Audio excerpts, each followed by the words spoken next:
coopération avec le Suriname est déjà opérationnelle puisque nous avons obtenu de nos voisins surinamais un protocole très clair concernant la frontière qui est en œuvre entre Saint-Laurent-du-Maroni et Albina. Il faut désormais faire descendre vers Maripasoula et au sud ce protocole et cette coopération. Je crois que des forces militaires surinamaises doivent être envoyées sur place. Nous allons vérifier ce point, mais je crois qu'il faut surtout, dans cette période, que nous comptions sur nous-mêmes. Dès que le grand Man s'est tourné vers nous pour nous dire son inquiétude concernant les allées-venues de Garimperos sur la zone de Taluen-Twenke, nous avons très vite réagi, d'abord par des patrouilles renforcées, et puis quelques jours après par l'installation d'un poste à la fois de contrôle, de stabilité et de pédagogie du confinement à Taluen. Et j'ai cru comprendre par les rencontres que j'ai pu avoir avec les autorités coutumières et les villageois que ce poste obtenait quelques résultats intéressants. Alors naturellement, nous le maintiendrons dans la durée. J'ai pu aussi indiquer aux autorités coutumières et à l'ensemble de la population amérindienne que les Amérindiens étaient des citoyens à part entière qui ont droit à la protection de l'État en matière sanitaire, en matière sécuritaire, en matière de lutte contre l'orpaillage illégal qui se maintient à un très haut niveau, contrairement à ce que j'entends dire, et qui obtient des résultats. Nous avons saisi cette année plus de carburant et plus de mercure que l'année dernière à la même époque.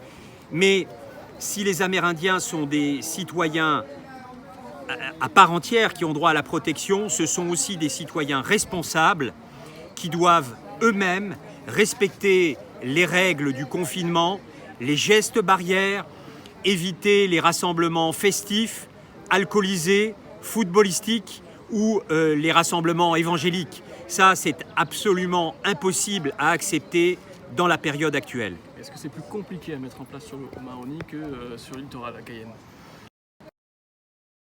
Le confinement à Cayenne est différent du confinement à Antékoumpata, à Twenke et à Taluen. Nous envoyons là dans les jours qui viennent une mission de médiateur pour expliquer ce qu'est le confinement, expliquer ce qu'est le Covid. Pour l'instant, sur l'ouest guyanais, nous n'avons aucun cas de Mana jusqu'à Antékoumpata, nous n'avons aucun cas testé positif. On a eu 2 cas à Maripasoula, mais qui sont désormais guéris, donc nous n'avons aucun cas actif. Si nous arrivons à faire partager ces mesures dans toutes les communes du Maroni et au sud de Maripasoula, nous avons une chance de ne pas introduire le virus. Il est une évidence que nous devons vraiment redoubler d'énergie pour contrôler les garimperos, qui peuvent être éventuellement des vecteurs du virus, et c'est ce à quoi nous nous employons. Dans la mesure où les villages se confinent, quelque part ils sont presque protégés naturellement. Ils peuvent être contaminés par des personnes qui vont faire des courses à Maripasoula ou ailleurs. Ils peuvent être contaminés également par des personnes qui viennent du littoral. Un Amérindien a posé la question, il a suggéré l'idée que les personnes, avant de venir sur cette zone, soient testées positives. Qu'en pensez-vous ? Enfin, soient testées. Elles peuvent être soit prélevées et testées. Oui, mais vous savez que dans l'une des mesures du passage au stade 2 est d'imposer une quatorzaine avant de descendre sur le Maroni. Donc ça, cette mesure, elle est opérationnelle. La mesure du test automatique du test systématique avant d'aller sur le Maroni, c'est une bonne idée qui rentre dans la philosophie d'élargissement des tests que nous respectons. Hier, on a testé presque 100 personnes en une journée, 0 positif. Donc l'élargissement n'est pas qu'un mythe, c'est une réalité, mais il faut que nous y allions progressivement. Il n'y a pas qu'une capacité technique à faire le test derrière, il faut gérer le process pour informer les testés, positifs et négatifs, enfin en ce moment plutôt négatifs, puisque la cinétique de l'épidémie est plutôt très très calme en ce moment. On fait tout pour que naturellement, pour que ça dure. C'est une bonne idée, mais qu'on ne peut pas mettre en œuvre demain matin. Et c'est une bonne idée peut-être que nous pourrons étudier dans le cadre des mesures qui accompagneront une reprise progressive d'activité le moment venu. N'a pas fait la douane à Maripasoula, c'est aussi une réponse aux craintes qui nous ont oui, été... mais évidemment.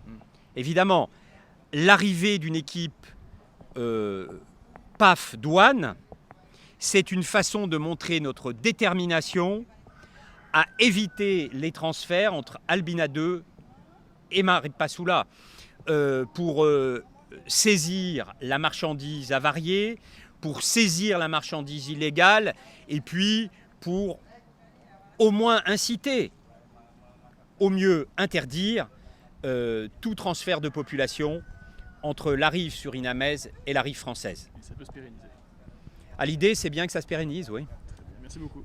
Et effectivement, le préfet nous a apporté beaucoup de réponses, on va dire, aux inquiétudes des villageois et des Amérindiens, on va dire. Quelles étaient vos principales inquiétudes, justement, Alors, au niveau du Covid? au niveau du Covid, c'était le proclamation, hein, bien sûr. Parce que ici, comme vous le savez tous, on est frontalier avec le Suriname. Et du coup, qui dit frontalier, la rivière est considérée comme une zone internationale. Du coup, ça va être plus difficile, on va dire, de faire respecter aux villageois et aux Surinamais. Il faut savoir qu'ici, il n'y a pas de frontières réelles. On va dire c'est une ligne imaginaire, mais que chacun peut aller de droite à gauche sans trop de problèmes ici. Qu'est-ce que le préfet vous a répondu pour que ça puisse vous rassurer à ce niveau-là, au niveau de la frontière avec le Suriname? Alors, ça a été fait déjà. Ils sont, on va dire, en concertation avec le gouvernement surinamais, que j'ai entendu avec le Grand Mont du côté Suriname, qui a en effet une réponse assez favorable pour la collaboration entre les forces surinamais et françaises. Est-ce que les gens ici à Tuenke, avant que le préfet vienne, avaient saisi l'intérêt du confinement, de ne pas faire de grands rassemblements? En effet, ça c'est une bonne question parce que c'est vrai que la plupart des gens ne comprennent pas en fait la gravité de cette maladie et du coup tant qu'ils voient qu'à la télé ou aux informations, on va dire partout dans le monde, il y a des morts, mais on va dire il y avait 75% d'Amérindiens qui croyaient que c'était juste, on va dire c'est une maladie fictive, c'est la maladie des Blancs, voilà. Et du coup, moi personnellement, c'est pour ça qu'on s'est mobilisé avec ma famille pour vraiment, on va dire, respecter et faire comprendre aux villageois que c'est très très grave. Et maintenant, Tuenke vit en autarcie, on va dire. Oui, exactement. Voilà, c'est ce que nous aussi on avait proposé au préfet. J'ai dit, moi-même, j'ai pris l'initiative de parler, on va dire, de mettre en quarantaine notre village. Comme c'est une île, ce sera plus simple. Et chaque village s'est mis en quarantaine à votre exemple? Non, pas du tout, parce qu'il y a quelques récalcitrants, comme partout. Hein. Comme je vois en France aussi, il y aura toujours quelqu'un pour violer les règles imposées. Merci beaucoup.